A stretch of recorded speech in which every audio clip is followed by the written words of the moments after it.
Good morning, First Baptist Church family, and welcome to this time of spiritual reflection as we continue to look at the small prophetic book of Habbakuk. I am recording this ahead of time. This will not be live on Tuesday morning at 10:30, which is typically when I go live. But there are circumstances that will prevent me from being live with you, mainly having to teach my children, since most of you know Unicoi County schools are virtual these days, much to the dismay of parents in Unicoi County. So we're ready to get our kids back when it's safe in schools with their teachers, because that means that mamas and daddies don't have to teach anymore and the kids actually learn, because I am not on the level as our qualified teachers here at Rock Creek Elementary School. Nevertheless, it is easier for me to be able to record this ahead of time on a Monday afternoon. You're still welcome to comment. You're still welcome to say hello. Hopefully, I'll be around to be able to respond to your comments in the comment section below. But just so you'll know, we will not be live. Habakkuk chapter 3, we've looked at the first two chapters of Habakkuk. It's taken us a while to get through this short book, even though there are only 3 chapters, but we've taken our time. We've taken the scripture in small chunks. These chapters tend to be quite lengthy, because what we have before us is a conversation between Habakkuk and God. And this really makes this prophetic book unique, because Habakkuk serves as the spokesperson for the people of God during the Babylonian exile. So it's God and Habakkuk. Let's pretend that you and I are sitting in a first century, or not in the first century, excuse me, I'm still on yesterday's gospel text, are sitting in Starbucks in antiquity, and we are listening to a conversation that God and Habakkuk are maybe having over a cup of coffee. In chapter 1, we see that Habakkuk speaks to God, at least in the first of the chapter. And then God comes back and he speaks to Habakkuk. And so back and forth into chapter 2 as well. Habakkuk at the end of chapter 1 asks God all of these hard questions. And in most of chapter 2, the conversation is determined or dictated by God. God ask Habakkuk and the people these tough questions. Who do you think you are? We see this reoccurring question throughout chapter 2. Who do you think you are to live like you're living? And now we get to chapter 3. So back and forth, this conversation between the Habakkuk speaking on behalf of the people and God. The beginning of 3. A prayer of the prophet Habakkuk with orchestra. God, I've heard what our ancestors say about you, and I'm stopped in my tracks, down on my knees. Do among us what you did among them. Work among us as you worked among them. And as you bring judgment, as you surely must, remember mercy. Let's pause here and delve into this prayer. There's so much to dive into here. Habakkuk prays, I've heard what our ancestors say about you, and I ask you to do the same for us. Well, who is he referring to here? Or whom is he referring to? He would be referring to the people of God during the Exodus.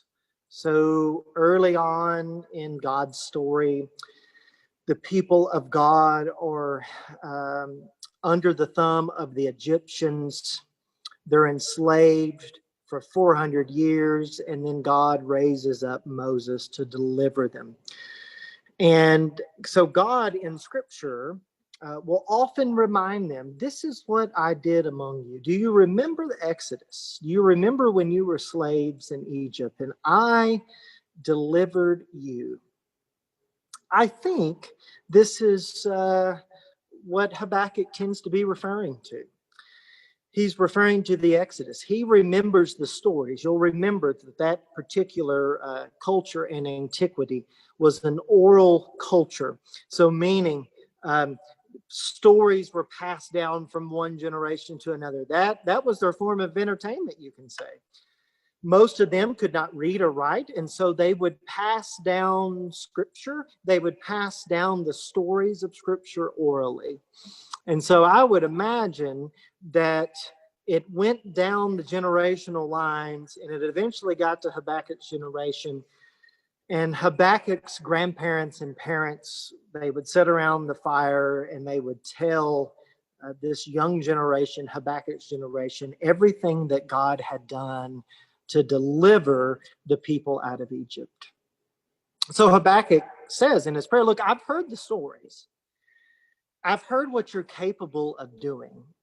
You delivered the people out of Egyptian slavery. You raised someone up who really did not have the gift of leadership.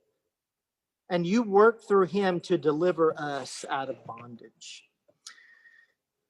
So he's down on his knees and he prays, do this among us just like you did to them.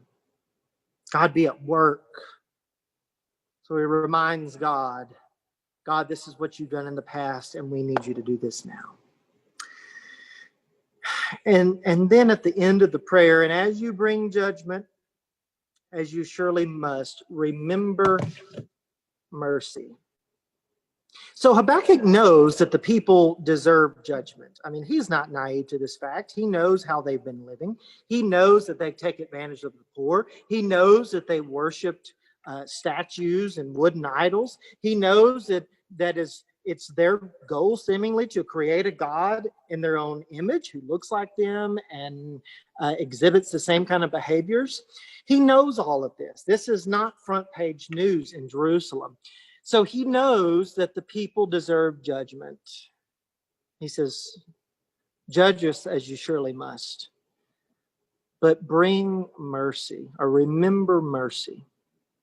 So in the midst of judgment, remember that you are a merciful God. Let's continue on verses 3 through 7, and we will stop at the end of verse 7. God's on his way again, retracing the old salvation route. Coming up from the south through Taman, the Holy One from Mount Paran, skies are blazing with his splendor, his praises sounding through the earth, his cloud brightness like dawn, exploding, spreading, fork lightning, shooting from his hand, what power hidden in the fist. Plague marches before him, pestilence at his heels. He stops, he shakes earth. He looks around, nations tremble, the age-old mountains fall to pieces, ancient hills collapse like a spent balloon. The paths God takes are older than the oldest mountains and hills. I saw everyone worried in a panic. Old wilderness adversaries, Cushan and Midian, were terrified, hoping he would notice them. My eyes are drawn to verse 3. God's on his way again, retracing the old salvation route. So there was a route of salvation from Egypt. God led them out of Egypt into the wilderness on the way to the promised land. That was the salvation route. The salvation route went through the Red Sea in order to get over into the wilderness and then finally to the promised land. So Habakkuk says, God's doing this again. He's retracing this salvation route. Just as God was at work in the past, he knows that God will be at work in the future. God knows the salvation route. God has done it before, and God is going to do it again now. And when he does so, he says, these nations will be terrified, and they hope that they will not be noticed by God. So this is all too familiar to God. God is the God of salvation.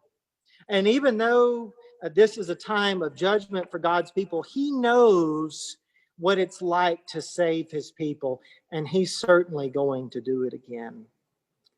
Friends, during this COVID-19 pandemic, you and I may be voicing the very same thing to God. God, we know you know the salvation route. You've traveled it before. When are you going to be on your way again?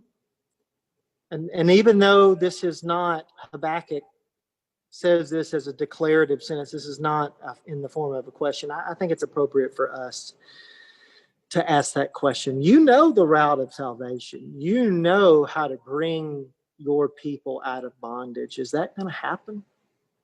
It's such an appropriate question during the season of Advent, because this season of Advent is a time of waiting and preparation. Just as the people of God were waiting for God to deliver them, we are too waiting for God to deliver us in the form of the second Advent. The people received deliverance in the first Advent when Jesus Christ tabernacled among us in the form of a newborn baby. But you and I, as this world seemingly grows colder, we find ourselves in a similar situation. Lord, you know that salvation route because you've been on that route before. You know where that route goes. When are you going to be on your way again? So all throughout this season, we ask this question. When are you going to be on your way again, God? Now, we will be reminded of God's first Advent on December 25th, when God traced that route for the first time. But we are all waiting for the second. God's on his way again. Even though that is a question that you and I are asking, I believe that deep down we know that that is a truth. Like Habbakuk, we can say, God's on his way again. Thank you, folks, for joining us for this time of spiritual reflection. I'll see you next week.